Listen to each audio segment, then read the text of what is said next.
Thank you and hello to whoever's made it onto my video. My name is Stephen and I play retro games.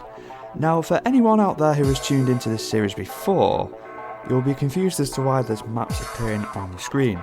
Well, these are the 6 maps, I believe the 6, I played through the other night after work, recorded and commentated over, only to then realise this morning that the mic wasn't even connected to my PC. Now, because I've only realised this long after the fact, I've already made a save file, so my progress is kind of locked to present day. So I'm not able to kind of go back and re-record these races, but in honesty it's a blessing and a curse because these episodes were actually quite jam-packed with action. But because the only thing, because of the disappearing act of the commentary, I'm kind of having to do things a little bit differently and edit the 6 races into one episode. So it's a 6-in-1 today, and I am gutted that I didn't manage to capture my live reactions of some of the things that happened during these 6 races. All I can say is these 6 races did prove to be a white-knuckle, action-packed ride. So buckle up and hold on tight and expect the unexpected. So we start out with the first race in the Rubidium League, XGIII, and after remembering that I purchased the Heatseeker rockets at the end of the last episode, I then gave them a test drive, and once I became somewhat reacquainted with my old friend, I decided I should probably go about actually trying to win rather than being so trigger happy. I then put them away for the second lap and overtook first place towards the start of the final lap, and then crossed the line in typical chump to champ style. So I had the perfect start heading into Cyrus Canyon and acquired the slightly beefier 600G engine to put me in good stead, or so I thought anyway, as I always love walking forward and playing this map as it offers 2 different routes. Go the longer way, drop a few places back, but then try to gain it back with some extra boost, or go the shorter way, hope that your boost will be enough for the rest of the lap. Well, it's because of this that it makes me love this map so much, but it also is a reason that caused me to go to panic stations. I had a poor start that I just couldn't recover from, which forced me to go the longer route and hoped the added boost would pay off. It didn't. Heading up the final uphill, I was third with second in the sights. I then put all my eggs into the leech basket by using it to hopefully gain some extra boost. It worked until I then crashed into second place, causing me to lose the boost I had just acquired. You can't make it up. I had that little ammo that I could only use as standard turrets, so I helplessly used them to try and take out second, but I ran out. And then heading then into the final home straight, you'll see I was actually overtaken. I tried to block him off, risky move because it could have seen me out the race, but there we go, I finished 4th, and you'll actually notice there that there's 11 riders left. Well, let me show you this. So rewinding to the first map, and I go the shorter way, and look at that! We need a video replay on that, something that would have been beneficial at the time.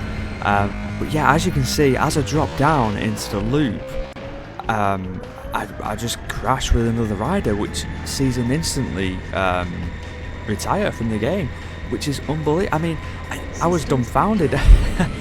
Like I said before, I wish that the commentary was there to catch my live reaction to that, because I was just at a loss for words, to be honest, as to how that happened. Unbelievable. This then caused me to panic, as for the first time ever I had not won a race, and it wasn't even like I was close to winning either. As I needed 3rd place or better on the final map, I looked in the XG Mall and decided it was time to grind through the time trials to get the credits needed for a better engine.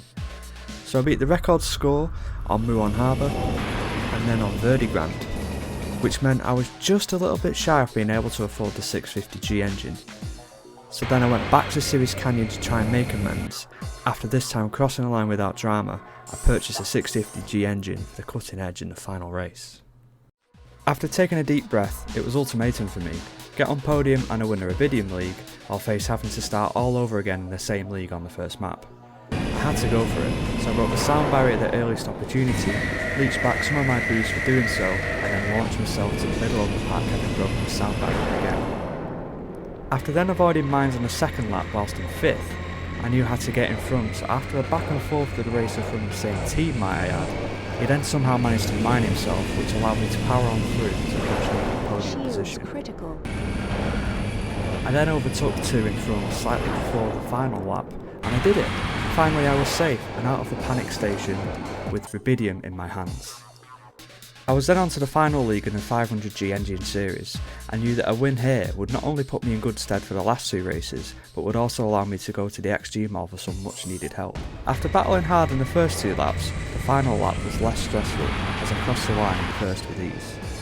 As the competition out of nowhere became as trigger happy as ever, the mines were a real problem for me, so I decided to fight fire with fire and purchase the railgun.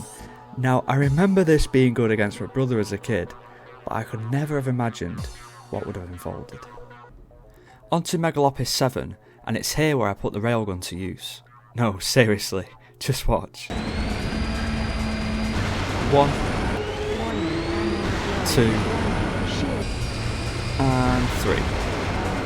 That's right, I eliminated 3 racers in 1 race, meaning only 9 remained. Whilst my killing spree was impressive, it only resulted in me finishing second. But you know what? Not a bad start. I then purchased the rear blasters as I decided that some extra shield against the rockets would come in handy, along with the added bit of boost that they bring. On to the final race in Caesium, and as I only needed 5th or better, my confidence was back. Whilst for the purposes of this video, it would be good to sit here and break down yet another tense race, I won in crushing style. With Caesium in the bag, I am back to my best with a 750G engine in my bike, and you're now being fully caught up to present day with us in the 750G series with next to nothing in the bank after picking up the ammo bank. So there we have it, you're now fully caught up. I hope I've done a good job in explaining everything to you, and it's been somewhat entertaining. I know it's a different style of video to what's normal for this series, but I promise I'll be back to normality in the next couple of days with the next episode.